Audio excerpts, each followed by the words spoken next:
We talk often about the power of the spoken word, but what are we saying? Are we saying that the word itself has power? Are we saying that we give it power?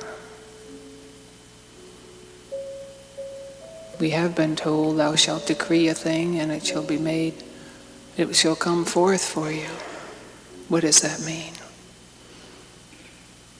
Does that mean that we change everything? That we say something to change our world or change ourselves? Is it coming from the ego, from the intellect? But we're also told, neither by power or might, but by my Spirit, said the Lord of hosts. So what is the power of the spoken word?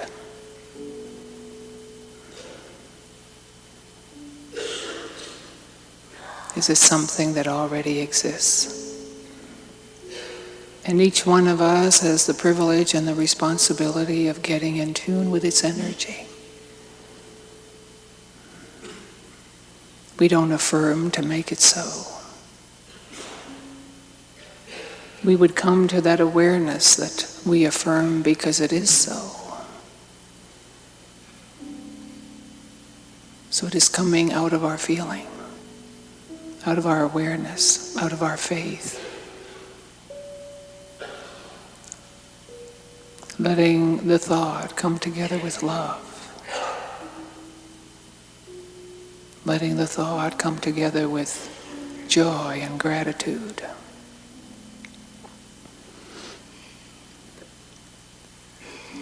In his wonderful soliloquy on love, Paul writes, even if you speak with the tongues of angels, all these magnificent words,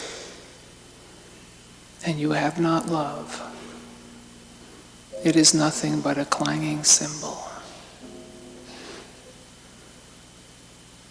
What is he saying? Is he reminding us of an energy that is everywhere present? An energy that we call creative love. It is the presence that we call the universe. It is that we call divine mind. It doesn't matter what we call it, but it already exists, everywhere present.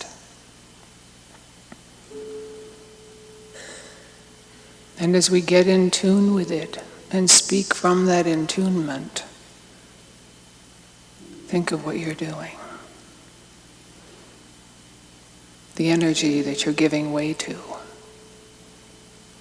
Not by your power or your might, but by your willingness, by your understanding. Being a conduit through which this flows and unfolds. This is why each one of us is created as a co-creator. In the very image of the Creator, that we may co-create. First the thought and the feeling, and then the affirmation.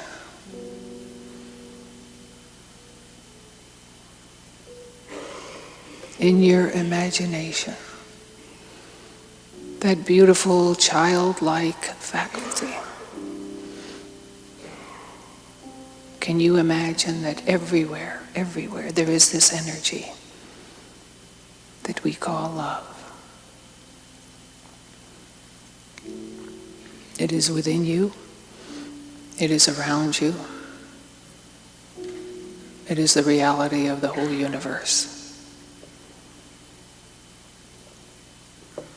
And then when you speak, if the words that you speak are in tune with that energy, can you visualize what happens? For the very words you speak give form to the energy. And that is the power of the spoken word. Not through your power or your might,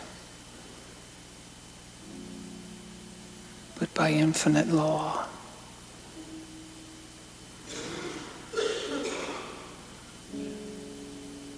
So you can speak wholeness, even where there is illness. You can speak peace, even where there is an evidence of something very unlike it. You can speak joy, even in the middle of sadness. You can speak life, even where there is an outer evidence of illness. But let it not come from you, from the intellect, but let it come from the very source. So for a moment, let everything within you expand with the awareness of a love that creates you out of itself. For that's the truth about you. If there is one presence, all of creation is out of that presence. So this presence creates you out of itself, chooses to express itself as you. Feel that love. You're not creating it. You're opening the door of your consciousness to accept it, becoming aware of it. And what is this love? Creative energy that needs to expand out of itself, needs to express out of itself, to multiply out of itself. And you are the instrument through which it works.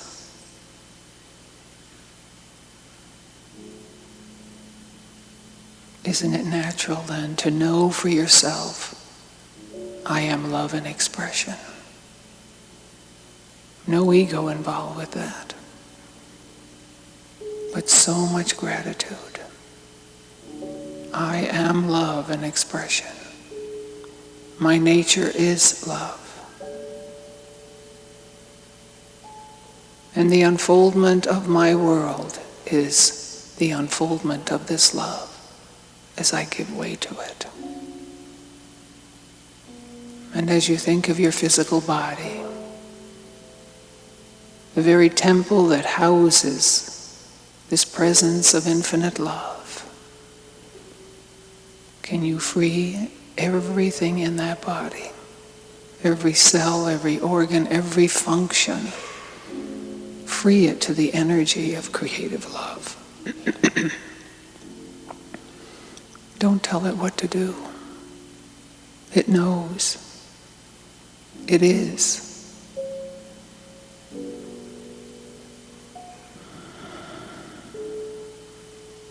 And let your body respond to that.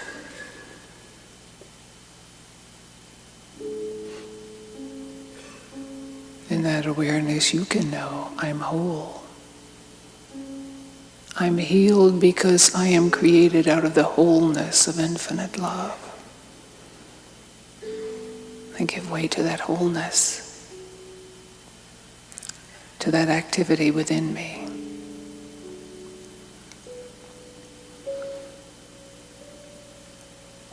And as you think of your work,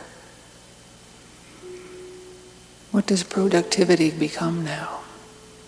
But an expression of these creative ideas. Ideas that are infinite love in action, waiting to come together, waiting to be expressed. And right where you are, you feel that upward pull. You feel that inner desire. You've come to the place where you must give way to it because you want to. There is no other way. So if there are doors that are closed in your consciousness because you think you can't, you open them in the awareness that you can, that you know, that within you there is the stream of guidance and inspiration. And that stream is always imbued with life, creativity, and yes, love. All an expression of love. So as you speak to your work, about your work, take again the awareness of the power of the spoken word and speak the word of knowingness.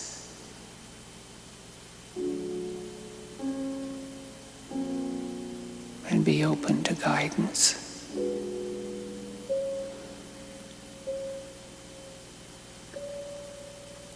And who would you pray for? Who is there out there that you're concerned about?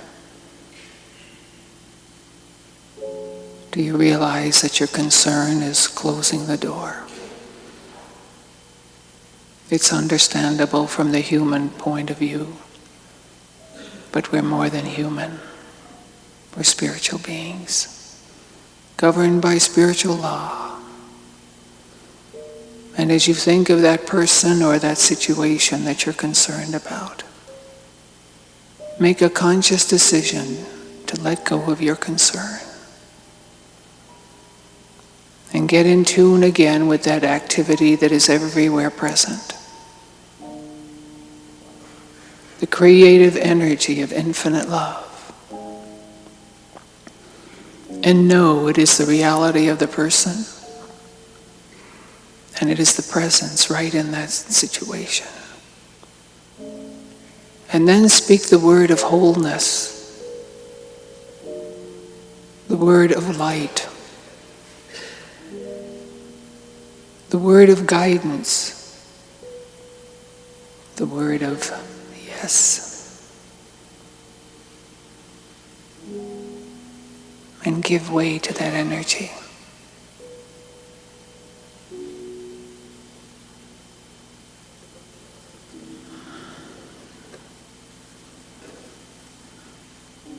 We all know that through the power of mind, we can be sitting here and we can encompass the whole world, all that we call our planet. We do that because of the very design of our creation, because we are part of infinite mind. And to us has been given the privilege of thinking, of imaging, of growing and unfolding. Now think of our planet. It's where we all live. We're all part of it. And we can think of people over there and people over there and people over there. And in different places we can think of their customs and their culture and their ways. And we can keep a separation. We can see everything that is different. And in the human, that's out there. We're not denying it. But we've seen human beings change as their understanding changes. So let's not give the energy of our thoughts to that changes. But let's get in tune with that energy that is everywhere present and never changes. Always active, but always active out of itself. So right here, sitting right here, feel the energy that you call infinite love, or divine mind, or creativity, or the one presence. See it as it is, everywhere present. The reality of each person and the very essence of our atmosphere in an unformed state, everywhere present. You can look at anyone and from that depth know there's nothing between you and me but infinite love. Because that is the presence that's there. So just feel that presence everywhere. The awesomeness of it. The celebration of it. The light that it is. The intent of it to unfold out of itself. The abundance of its nature.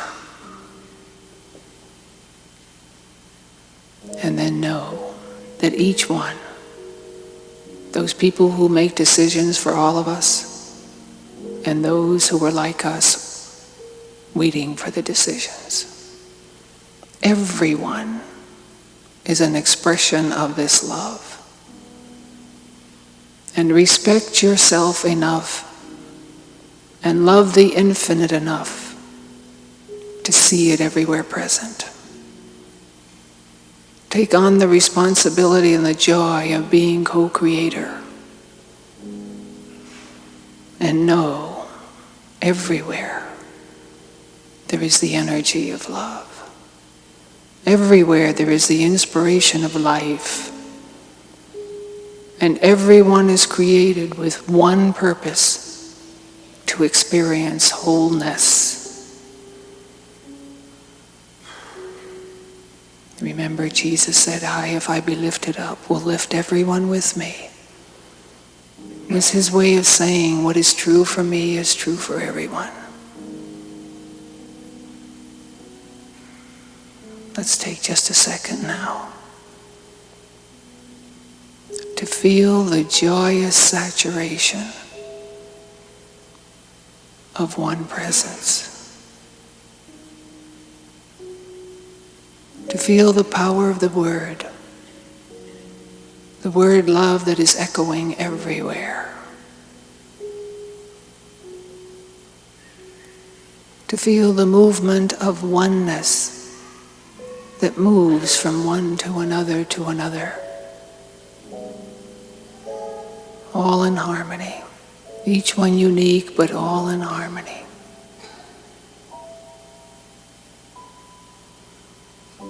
And free everyone to a new awakening, a new awareness.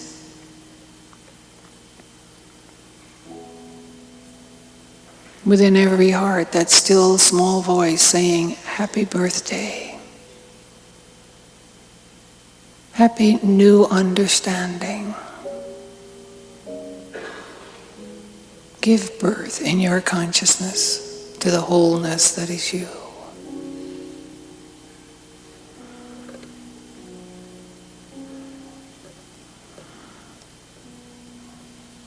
And feel the very atmosphere moving and forming the words, "Let there be peace on earth." And let it come forth out of every heart. Let it express through every consciousness.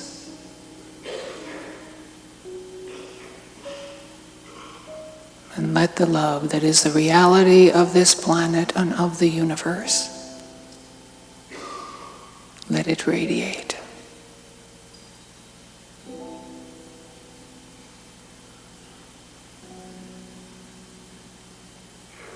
Don't try. Just give way.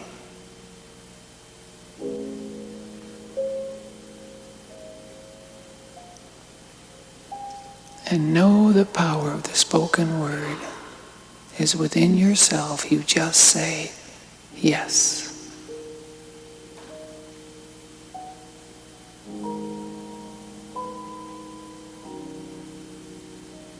So be it.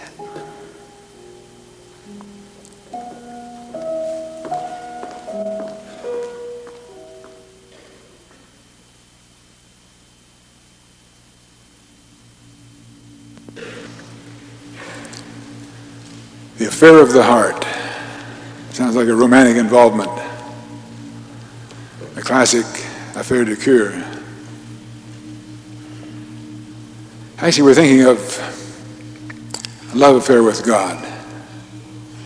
It may sound sort of trite, naive. I want you to think about that with me today, because it may ring true to you. You may think of love as something that goes between two people. However, love is not an emotion. Love is not sensual. Love is not sex.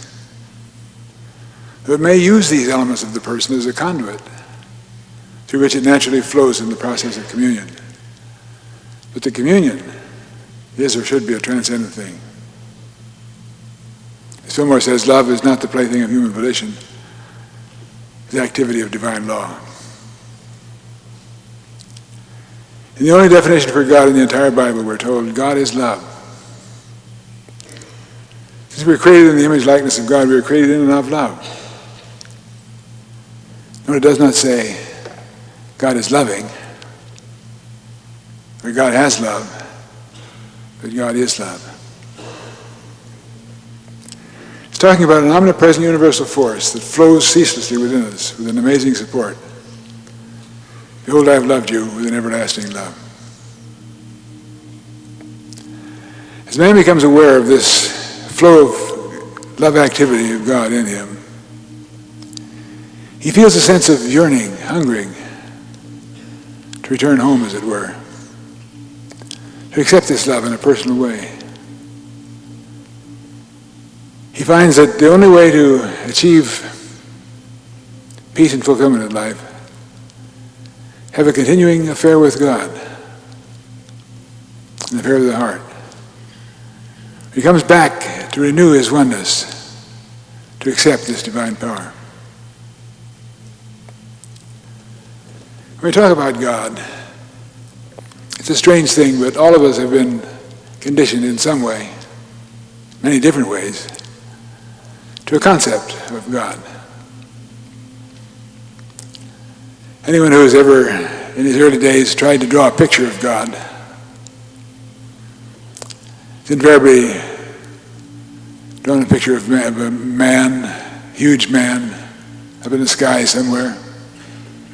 We've all gone through that period of our life. Many of us here, we've let that go. We have a good insight of God today.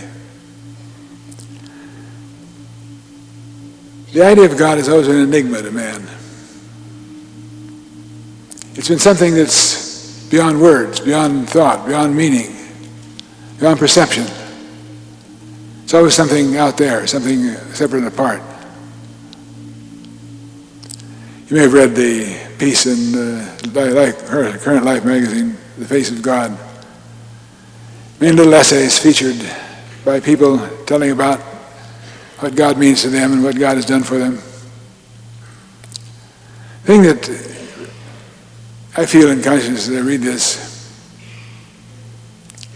I'm intrigued by the tremendous influence of anthropomorphism,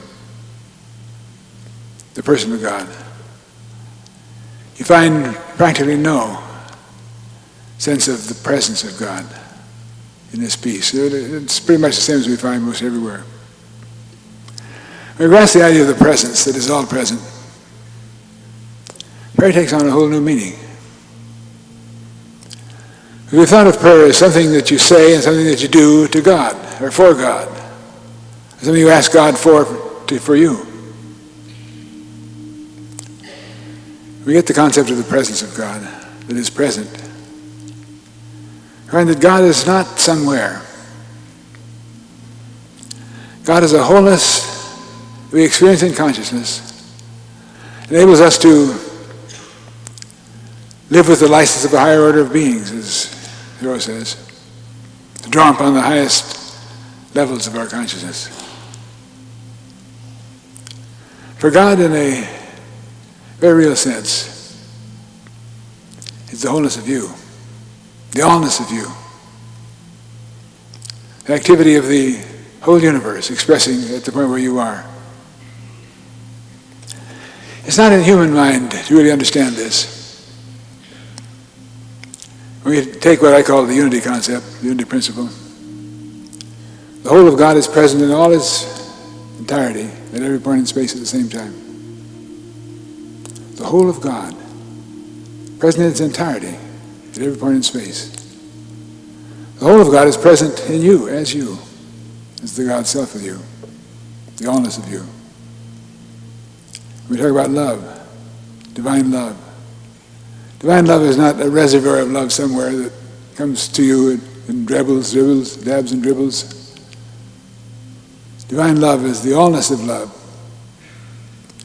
which is as incomprehensible as the force of gravity.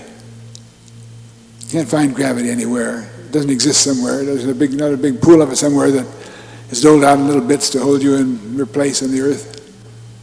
Gravity is an all-knowing, all-encompassing, universal presence that is everywhere present.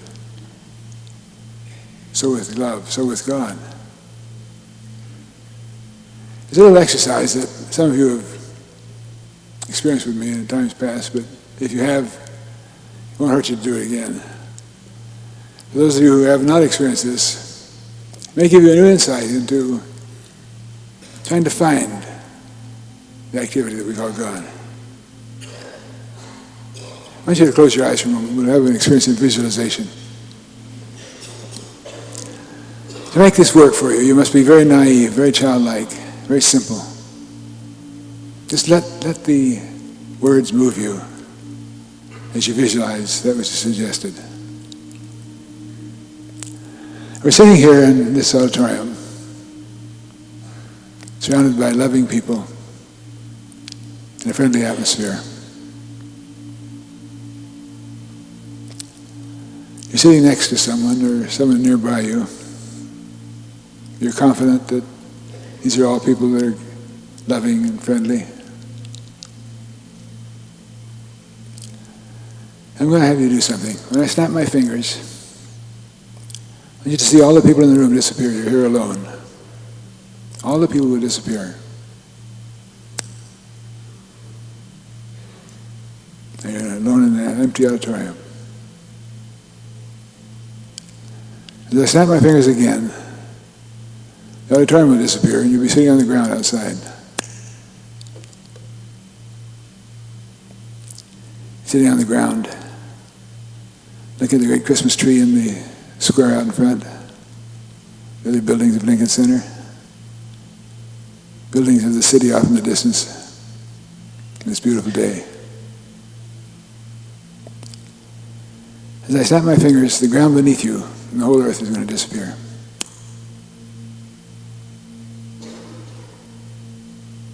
Suddenly you're in space. And you're not falling, you're very secure. Off in the distance you see the moon. And now the moon disappears. You see the sun. The sun disappears.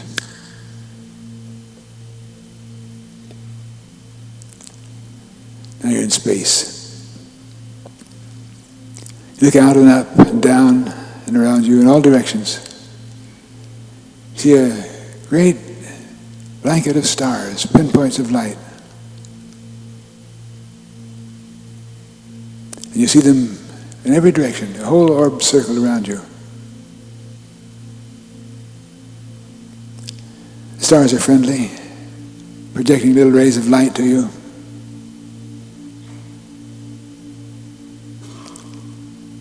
You may think of the words of Plotinus. He says the whole universe rushes, streams, and pours into you from all sides as you stand quiet. So you stand quiet and you accept this tremendous blessing coming from all sides. Suddenly become aware that you're at the center of the universe. At the center of God. It's all present where you are. Let the impact of this register in your consciousness. And let's return.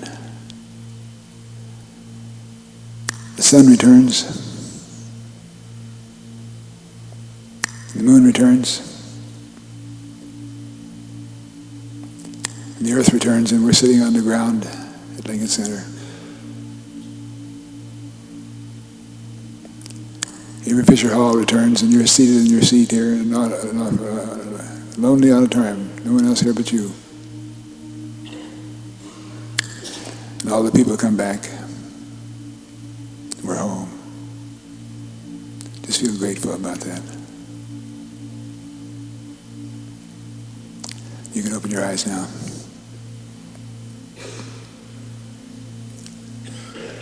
Did it work? The impact from this should be, if you stop and think about it, you didn't go anywhere. You didn't go anywhere. You didn't leave this place. Everything disappeared from around you, but you were still where you are.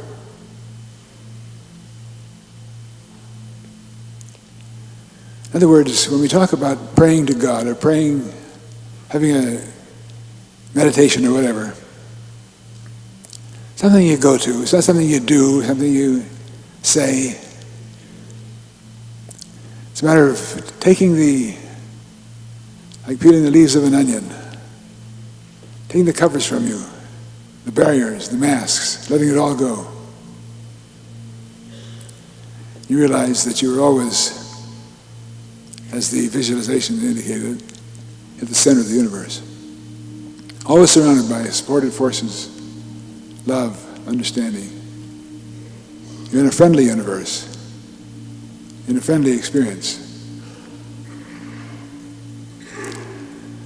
A lot has been given to the idea of meditation as an aspect of prayer or meditation for his own self.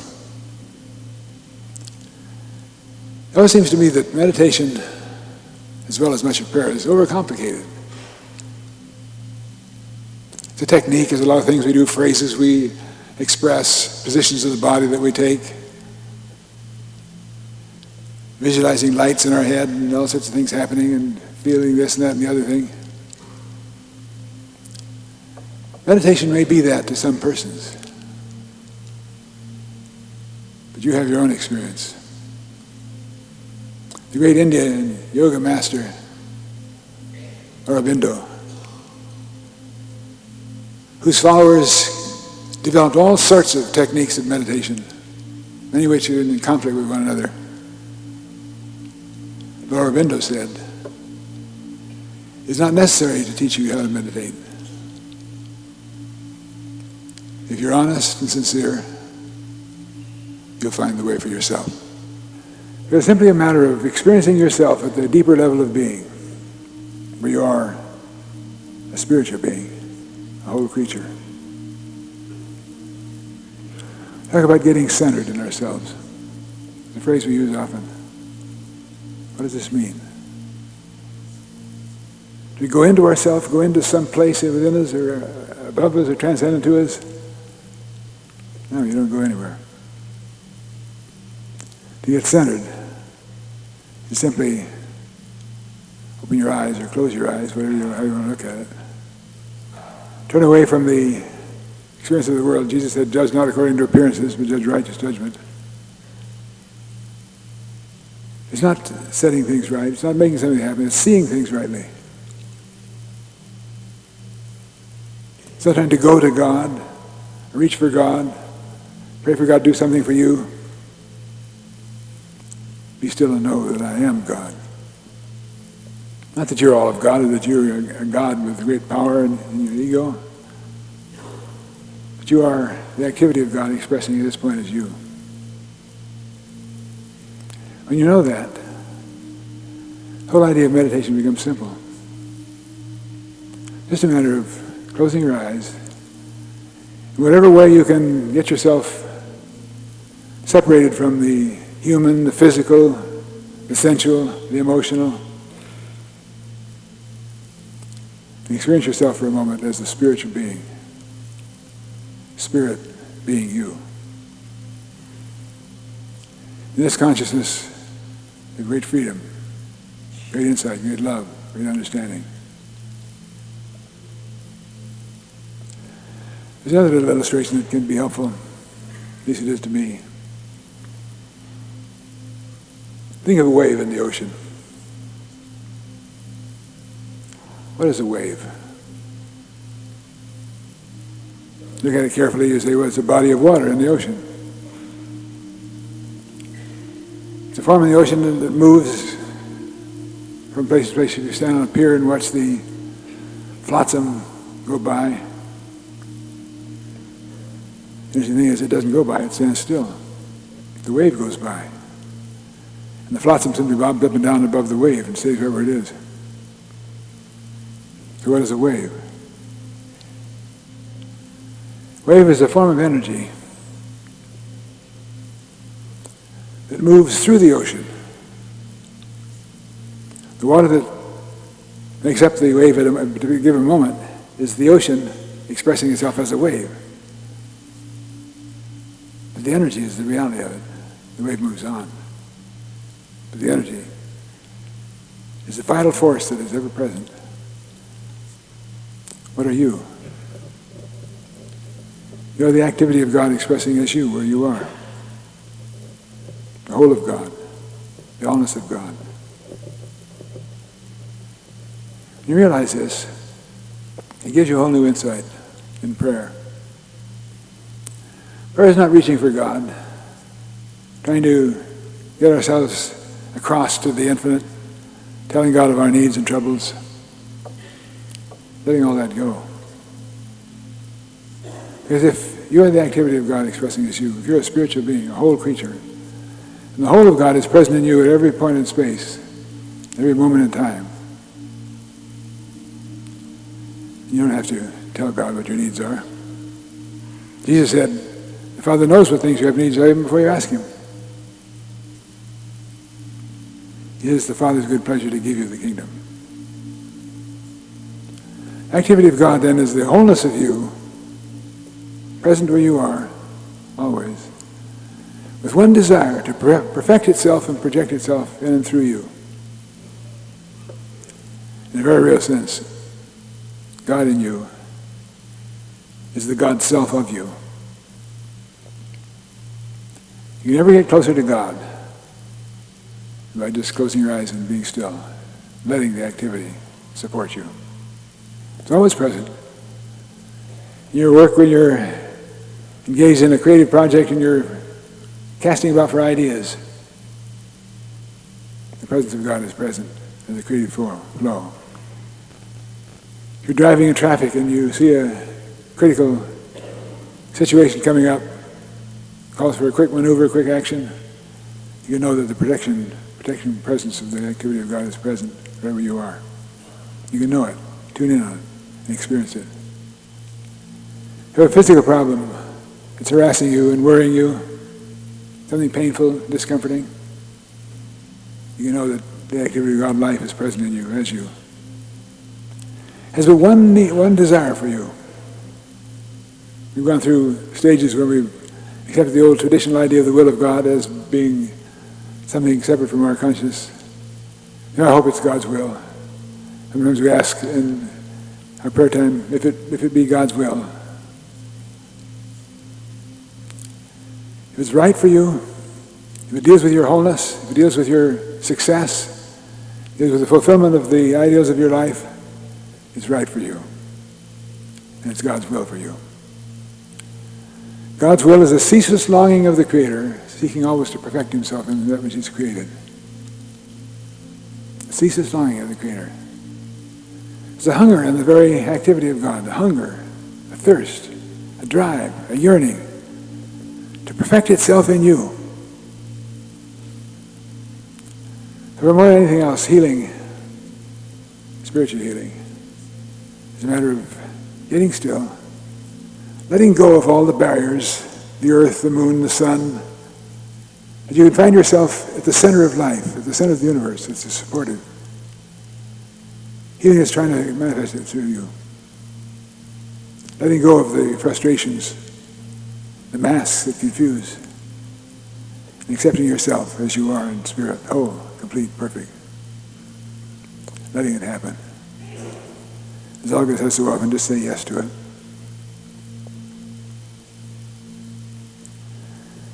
The thing about it is the great need in prayer is always to get still and get ourselves in the consciousness in which we're continually supported from the outside.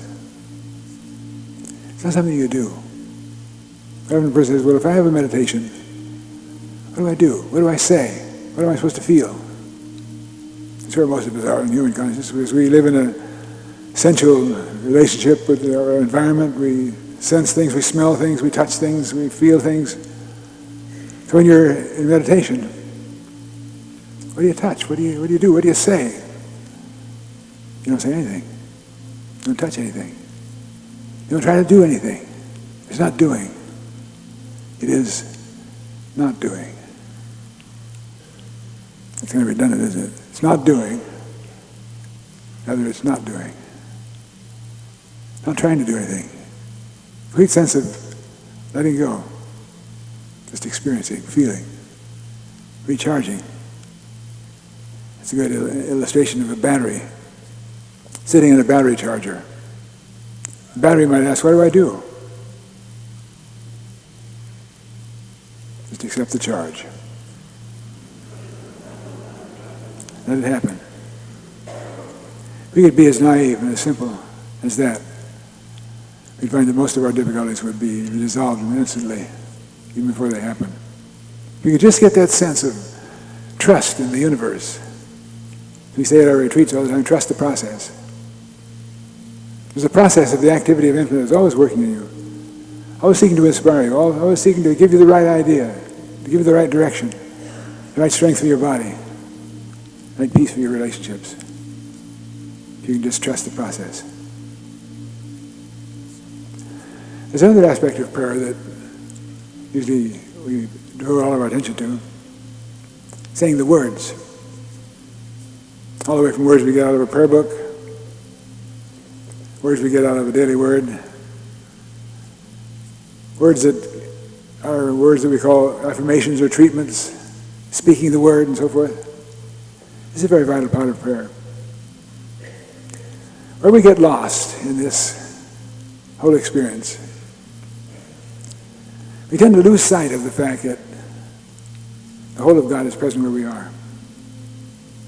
The prayer is not putting on a performance for God. It's not saying the right words. If we say them enough times, God will say, okay.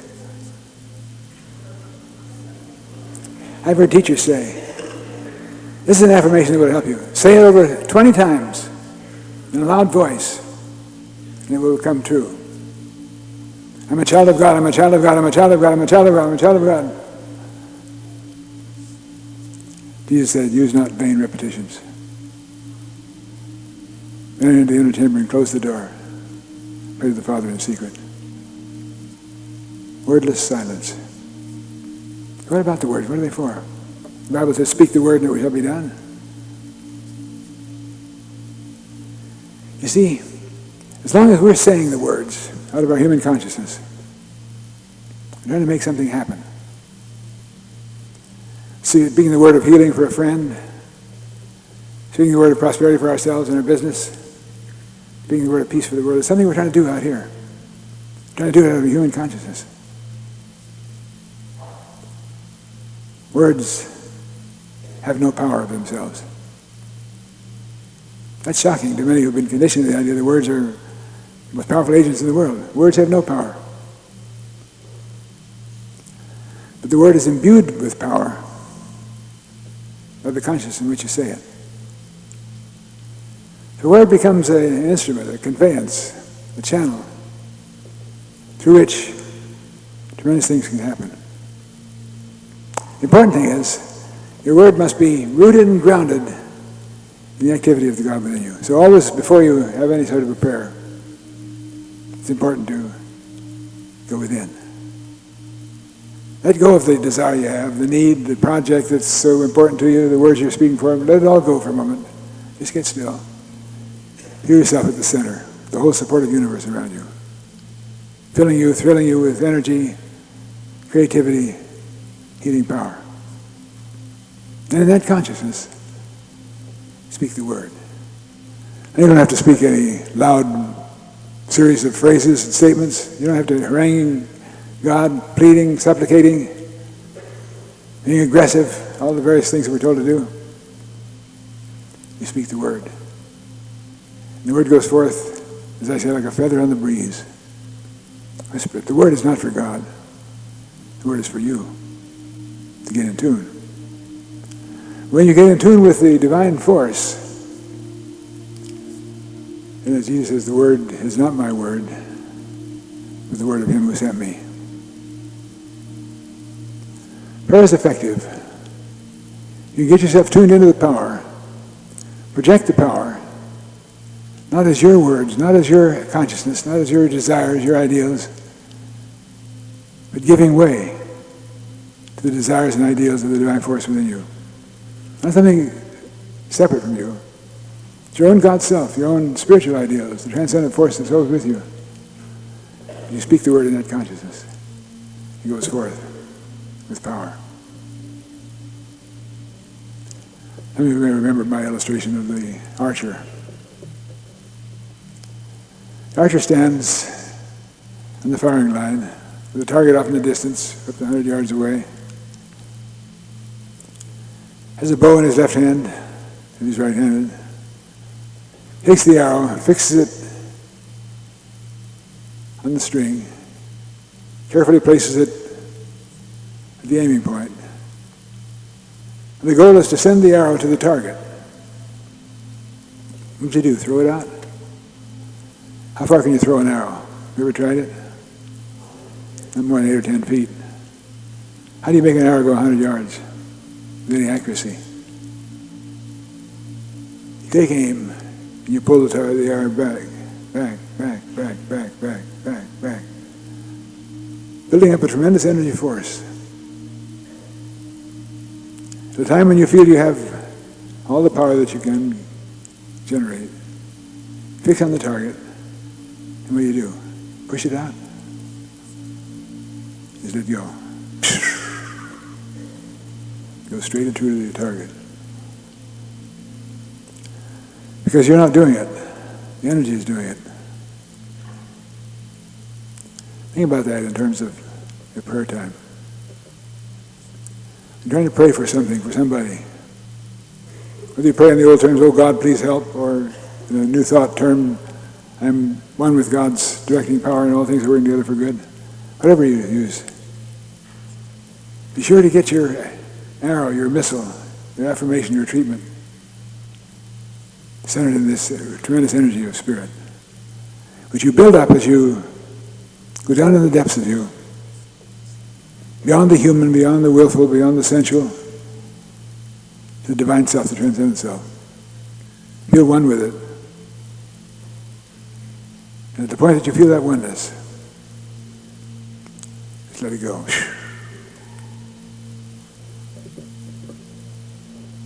Not my will, but the will of him who sent me. Prayer is really a very simple thing. Meditation is easy and should be uncomplicated. Don't think of techniques and processes and special words you speak and so forth, special affirmations. It's a matter of coming home. God is in love with you. You're in love with God. There's an affair that is constantly going on. We need to give it the support of our concentration, our attention, our acceptance. This very moment, you have within you the answers to all the needs of your life. Beyond that, you can become a tremendous force for good in the world around you. Blessing people, blessing friends. It will open the way to a tremendous life for you. Believe that it is present. The infinite mind, which is the transcendence of your own mind, knows. Be still and know. Accept it. Let it flow. We just experienced Thanksgiving. It always intrigues me that the Hebrew word for Thanksgiving is yada, which means literally stretching forth your hands. The Thanksgiving prayer can be a stretching forth of your hands to the world around you, your loved ones, your friends, people across the world, perhaps the soldiers standing poised on the Saudi Arabian desert. Stretch forth your hands. Not in the human sense trying to do something. To become a conduit through which the divine flow may go forth from you and go out tingling through your fingertips and going out like electric bolts in the direction of your concerns. I ask you to be still with me for a moment now.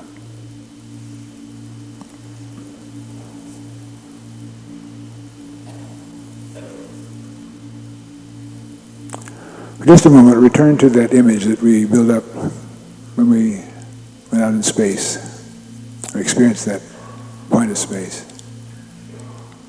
Just feel that for a moment. Surrounded and folded by life and light and power, energy, healing.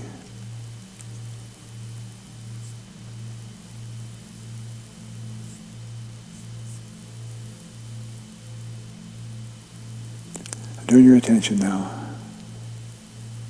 to that with which you're concerned. Whether it's something in your body, in your life, or that of a friend or loved one, or some person or many persons within the world.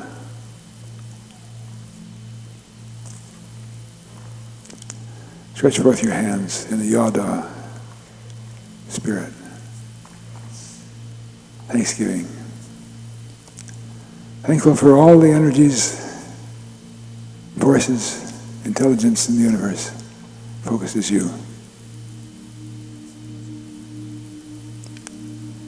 Let this direction flow forth from your fingertips, going forth to accomplish that gratuitous sin. Healing, blessing, overcoming, giving protection and peace.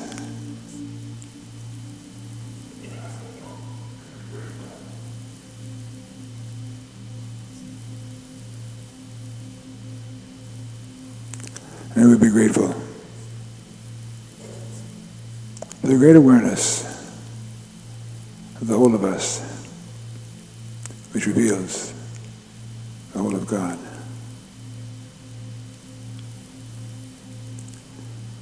And you shall know the truth, and the truth shall make you free.